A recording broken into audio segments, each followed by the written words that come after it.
लोकसभा चुनाव से पहले इंडिया अलायंस को एक बड़ा झटका और लगने वाला है। नीतीश कुमार और ममता बनर्जी के बाद अब कहा जा रहा है कि सपा प्रमुख अखिलेश यादव भी इंडिया अलायंस से अलग हो सकते हैं। ऐसे में सवाल उठता है कि क्या अखिलेश और राहुल के बीच किस बात पर नाराजगी है? क्या सीट शेयरिंग को लेकर ही इंडिया अलायंस से अलग होगी सपा? क्या कांग्रेस अकेले चुनाव लड़ने के मूड में है?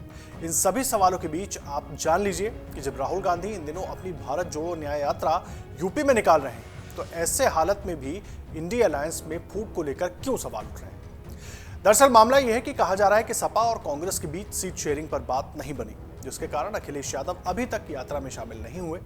जबकि पहले माना जा रहा था कि अखिलेश यादव अमेठी या रायबरेली में पहुंचकर राहुल गांधी के साथ उनकी यात्रा में शामिल हो सकते हैं, लेकिन अब सपा प्रमुख यात्रा में शामिल नहीं होंगे।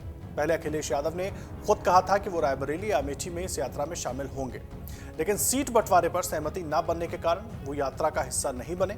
इससे पहले अखिलेश यादव ने साफ कह दिया था कि अगर कांग्रेस के साथ सीट शेयरिंग पर बात फाइनल नहीं हुई तो समाजवादी पार्टी राहुल गांधी के साथ रायबरेली की यात्रा में शामिल नहीं होगी। सपा ने कांग्रेस को पहले 11 और फिर 17 लोकसभा सीटों का ऑफर भी दिया था, जबकि कांग्रेस 20 सीटों की मांग कर रही थी।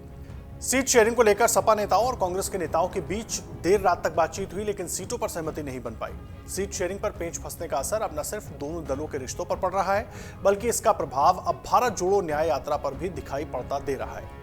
दरअसल राहुल गांधी की यात्रा में दोनों नेताओं का एक साथ आना जनता के सामने एकजुटता के मौके के रूप में देखा जा रहा था, और सूत्रों से मिली जानकारी के मुताबिक दोनों दलों के बीच कुछ सीटों को लेकर पेंच फंसा है। और जानकारी के मुताबिक कांग्रेस मुरादाबाद और बलिया की सीट भी मांग रही थी, जबकि समाजवादी पार्टी कांग्रेस को ये सीटें देने को तैयार नहीं है। माना यह जा रहा है कि सपा मुरादाबाद की सीट को लेकर किसी भी तरह का समझौता करना नहीं चाहती थी।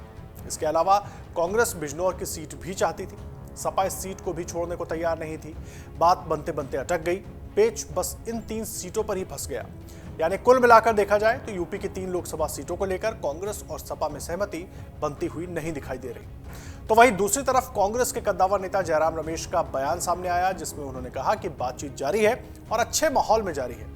अब कांग्रेस के महासचिव केसी वेणुगोपाल का भी बयान आ गया है। वेणुगोपाल का कहना है कि समाजवादी पार्टी से सीट शेयरिंग की बातचीत फाइनल स्टेज में है और किसी भी वक्त इसकी घोषणा हो सकती है। लेकिन इन सब के बीच ये जो खबरें चल रही हैं, सियासी गलियारों में जो अटकलें लगाई जा रही हैं, अगर उन पर गौर करें तो एक तरीके से बिल्कुल साफ है कि लोकसभा चुनाव में समाजवादी पार्टी और कांग्रेस अलग अलग चुनाव में जा सकते हैं। अगर आप ये वीडियो YouTube पर देख रहे हैं तो हमारे चैनल को सब्सक्राइब करें और बेल आइकन को दबाना ना भूलें। अगर आप Facebook पर ये वीडियो देख रहे हैं तो हमारे पेज को लाइक करें।